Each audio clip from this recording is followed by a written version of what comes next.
The case was assigned to Valerie Washington, who asked the hospital to examine the family.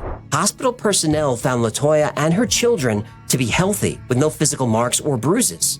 A hospital psychiatrist said LaToya was of sound mind. But when Washington spoke to the 7-year-old, his eyes rolled back and he growled, "It's time to die," and then he lunged at his brother. He grabbed his brother by the throat and refused to let go. It took several adults to pry him off. And what happened next really rattled the hospital workers.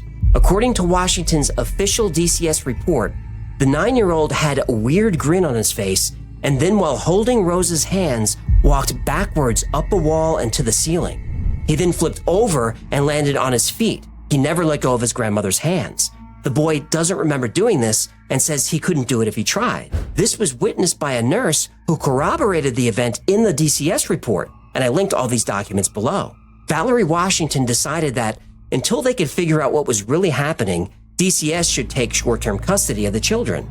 Meanwhile, the hospital chaplain contacted Reverend Maginot and asked him to interview the family and perform an exorcism if he thought demons were possessing them. When Reverend Maginot went to the house, the lights would flicker for no reason, and the blinds started moving. He also saw wet footprints, and when the Reverend showed LaToya a crucifix, she went into convulsions. He believed there were ghosts and demons in the house, which was some kind of portal to somewhere bad. A week later, DCS stopped by with police officers to check the condition of the home. They found the house to be clean, quiet, plenty of food. Oh, so aside from demons, a lovely place to raise a few kids. Right. Nothing's worse than an inconsiderate roommate. Do you mind? Sorry, go ahead. Captain Charles Austin, a 36-year veteran of the Gary Police Department, didn't believe in demons when he entered the house, but he did by the time he left. While at the home, one of the officer's audio recorders died, even though it had fresh batteries. Another officer recorded audio, and when he played it back later, he heard an unknown voice whisper, "Hey."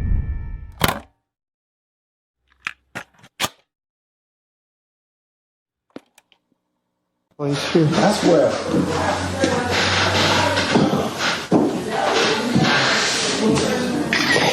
I'm surprised.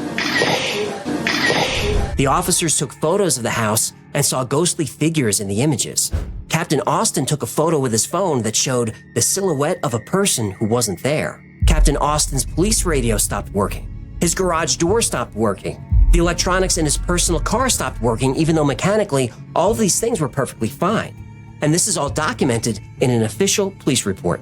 Captain Austin said he investigated some of the most heinous crimes imaginable, but there was no way he'd spend a night alone in that house. Finally, Reverend Maginot performed a series of exorcisms on LaToya and the house.